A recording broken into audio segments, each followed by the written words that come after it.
This episode of Wheat Pete's Word is brought to you by Syngenta and Miravis Neo fungicide. Get the all-in-one jug solution for your corn. With over 5 years of successfully helping corn farmers protect against leaf diseases, including control of tar spot and fusarium, Miravis Neo helps put more bushels in your bin. Visit syngenta.ca for more information.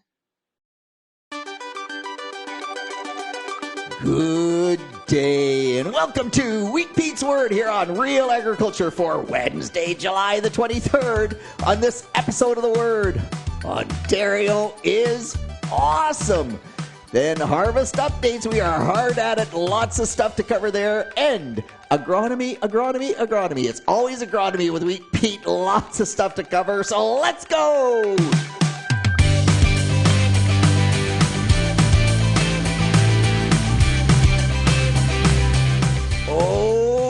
Yes, it is sweet corn season. Ontario's so great. It's not just sweet corn. We have strawberries still. We have raspberries. We have cherries. We have,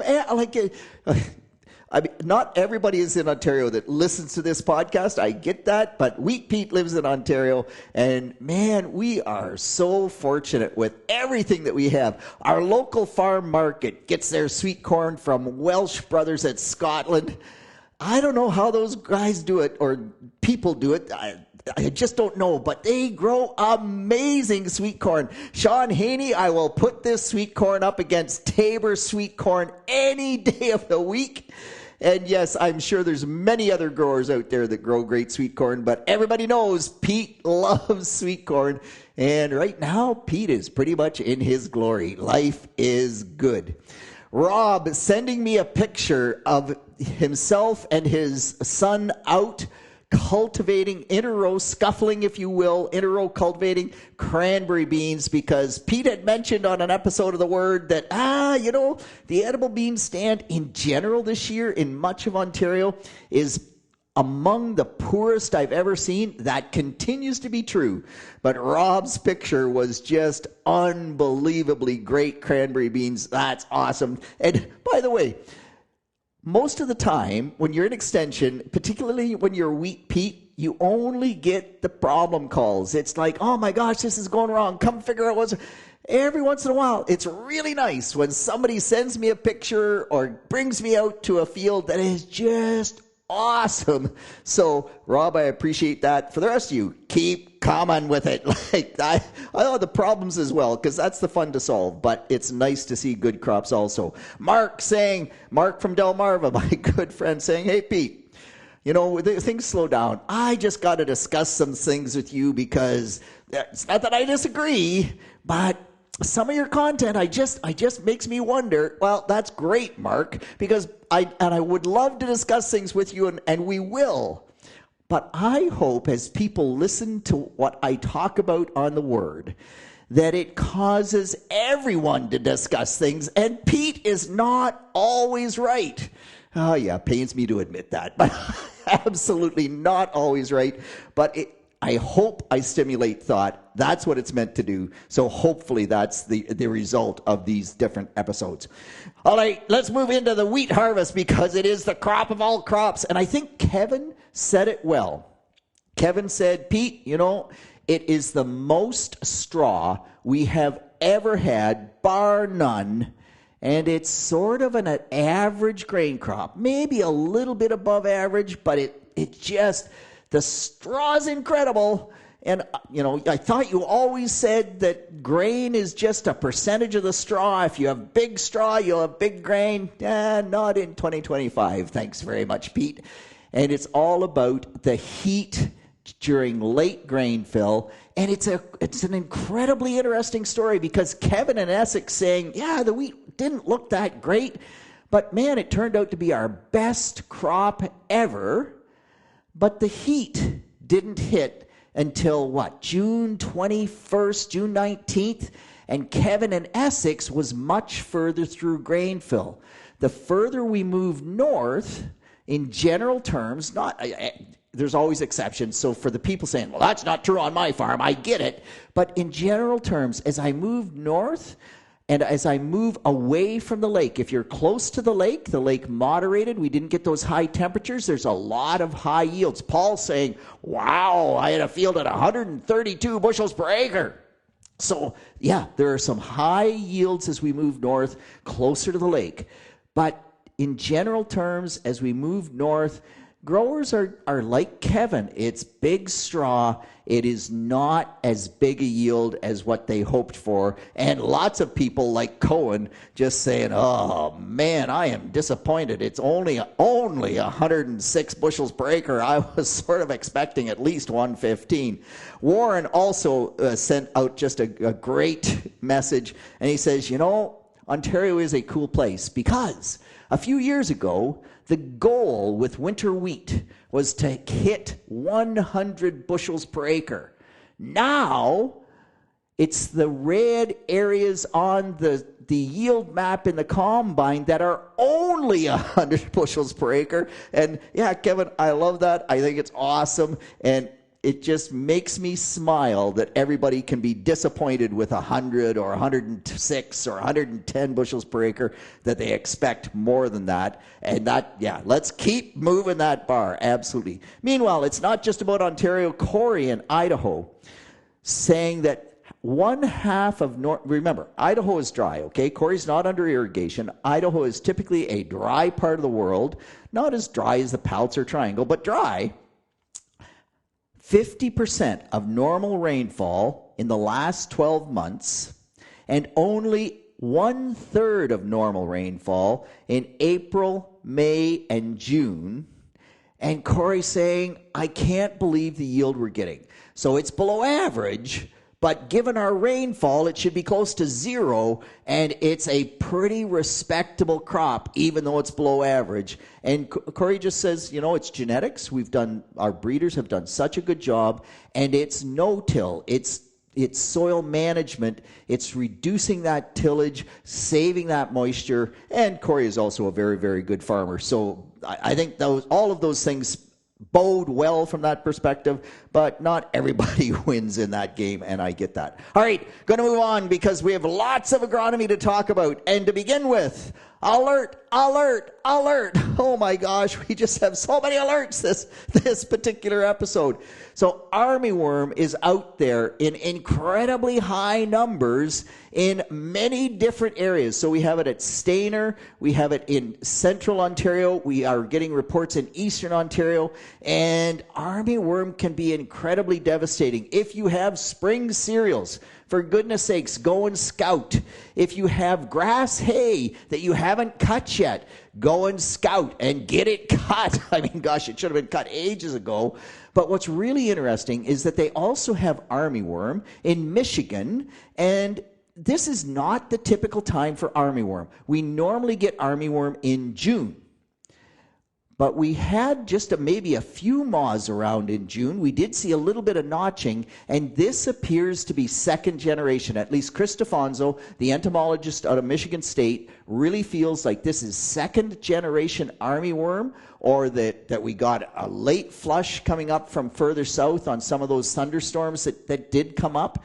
But in any case, any grassy crop is at risk. The winter wheat, they didn't lay any eggs in winter wheat to speak of, and it's way too mature, but it's the spring cereal crops. And if you're in northern Ontario, if you're in Quebec and the Maritimes where you have those lush crops, man, get out there and scout in most cases. So the threshold is 4 to 5 larvae per square foot, and the larvae have to be under an inch. In fact, I would say basically 3/4 of an inch, but the official recommendation is an inch or 2.5 centimeters, and not parasitized.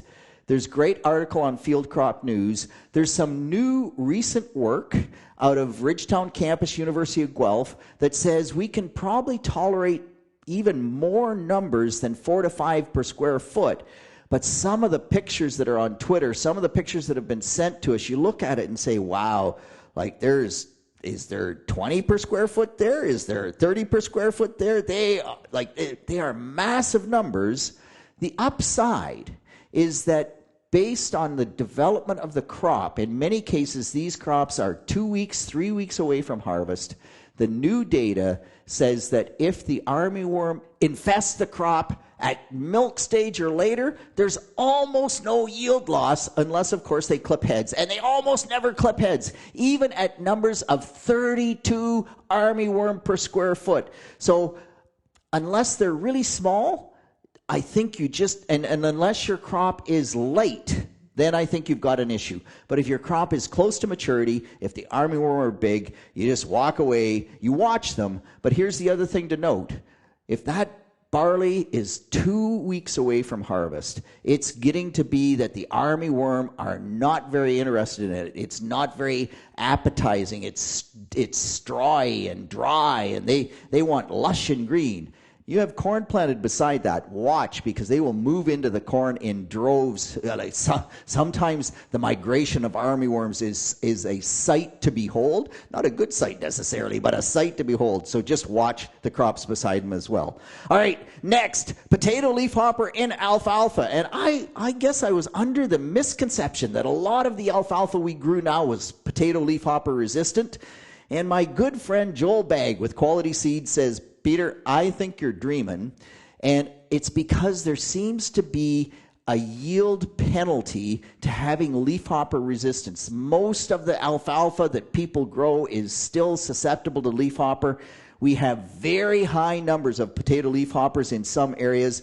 So if you don't have resistance, and I talked about this last week, but goodness sakes, newly seeded alfalfa or established alfalfa that is not leafhopper resistant, get out there, scout, control it if you need to, based on size of the crop. Remember, the leafhopper are the most devastating right after you cut it, and that new growth, if they feed on that new growth, it just stunts the plant and does tremendous damage because it just can't photosynthesize, and it needs to be able to photosynthesize. Next, resistant rootworms. So my great agronomist that works with me, Adam, scouting some continuous corn for a grower that we work with, and he sent me a text as soon as he walked into the field. He says, Peter, you did not tell me that when I went to scout this cornfield for fungicide timing that I would be virtually attacked by western bean cutworm. So he wasn't really attacked, but there were up to 10 rootworm adults per plant. They're doing silk clipping. If you have continuous corn, it's an insect year. I'll tell you that right now. We are seeing lots of insects. I'm even seeing Japanese beetles, lots of damage in soybean fields. Not at we got to spray them levels, but in this particular case, resistant rootworm, if you are continuous corn or even just second year corn, or if you have a cornfield that is beside someone that grows continuous corn, get out there and have a look. In this particular case, Adam found that as of Monday of this week, which would have been the 21st of July, there was already 5% of that cornfield lodged, and it is going to be a nightmare at harvest. Just that's all there is to it. And the easy answer is let's rotate, but nonetheless, get out there and scout. Kennedy sending me a text saying, Peter, western bean cutworm, oh my gosh, we went from almost none in my trap every day to all of a sudden on Monday I had 65 moths. Well, Kennedy, I think that's bang on. We're getting into that time, typically the last week of July, not always, but typically that's the peak moth flight. And yep, peak moth flight means that we need to be scouting. And hats off to a new agronomist that is scouting for FS Partners, I believe, Jeremy. And Jeremy sent me a picture of his first western bean cutworm egg mass. Jeremy, they are hard to find. Good on you to find them.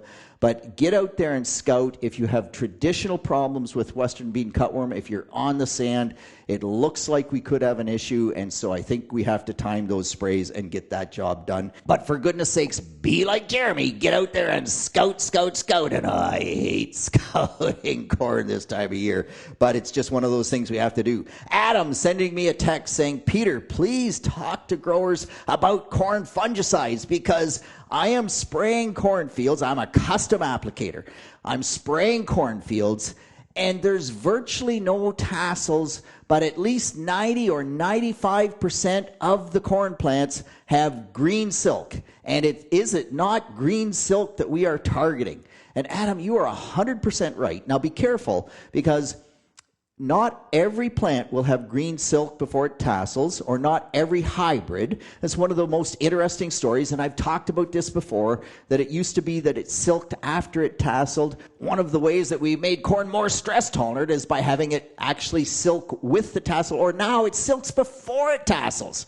So yes, that can happen, and if you scouted and you have 95 or 100% green silk, and you're targeting Gibberella, you're trying to reduce the toxin in the grain, then you can spray without tassel 100%. And what it's really done is it has given us a wider window to apply the fungicide to control Gibberella ear rot. However, be careful, because there are a couple of caveats to that. If you are targeting tar spot, it's not a tar spot year so far, although some of the risk models on tar spot are starting to increase. They've been quite low. But if you're targeting tar spot, you would actually push that later. So if you could delay and let the tassel get out and apply that fungicide at the very end of the pollination process, still with green silk, but giving yourself that extra 3, 4, 5 days and extending the tar spot control, that extra 3, 4, 5 days into the end of the season where it makes more difference, that would be a better way to go. If you don't have tar spot, though, 100% right, Adam, get it sprayed. And you can only cover so many acres, so you really have to kind of look at what is your risk. This year, probably Gib is a bigger risk than tar spot in much of Ontario. The last thing I will say on this, though, is Delero Complete has some nice research, Bayer products, of course, and they have found a 4 bushel yield increase if you add a non-ionic surfactant to the Delero Complete.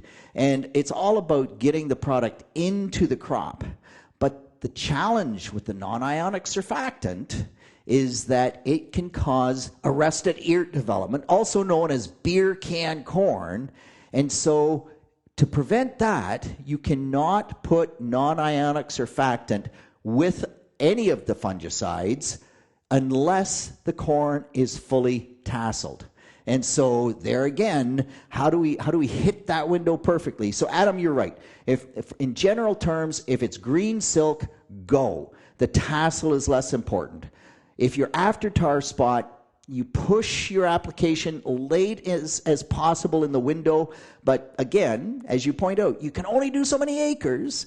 And if you want that 4 bushels out of a non-ionic surfactant, assuming that's real, man, you have to have the tassel there. So lots of things to consider around that. Next on fungicides, Tony saying, Peter, what about time of day? What's the best time of day to spray a fungicide? Can you do it on the dew in the morning, but does the dew make it run off? How does that work? Tony, it's exactly the same as a herbicide. We need to get the fungicide into the plant. The fungicide does not go in through the stomata. Very few fungicides go in through the stomata. Very few insecticides or herbicides go in through the stomata. It's not about stomata being open. And Tony said, in the morning, the stomata's open. Do I spray in the morning? No. In the heat of the day, and of course, heat of the day, it's windier. I get this, but in the heat of the day, the wax on the surface of the leaf is more viscous. It's not as firm.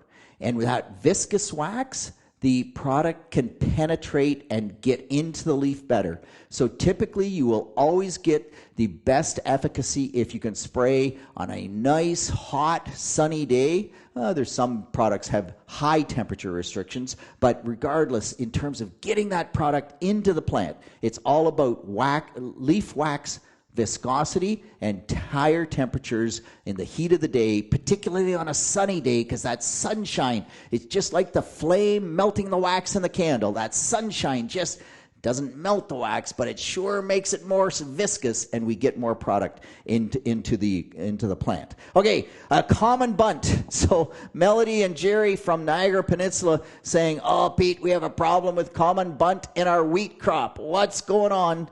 Yeah, it's called, you have to use a seed treatment. And here's the problem.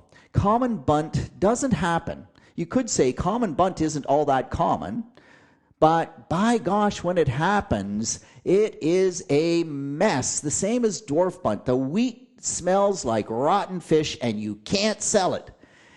And all it takes is $1 or $2 per acre, maybe it's $3, to put a fungicide, a seed treatment fungicide on your wheat, and that problem is basically solved. So, yep. If you decide to plant untreated wheat seed in Ontario, where we have the conditions, the humid conditions for common bunt, you are playing Russian roulette. I think that's just the best way to put it. All right, I want to finish up here fairly quickly. It is a pigweed year. I can't believe how many pigweed escapes we have in corn, where we had great early control. The pre-emerge, the soil applies, they work great. We came through with glyphosate. We cleaned it up.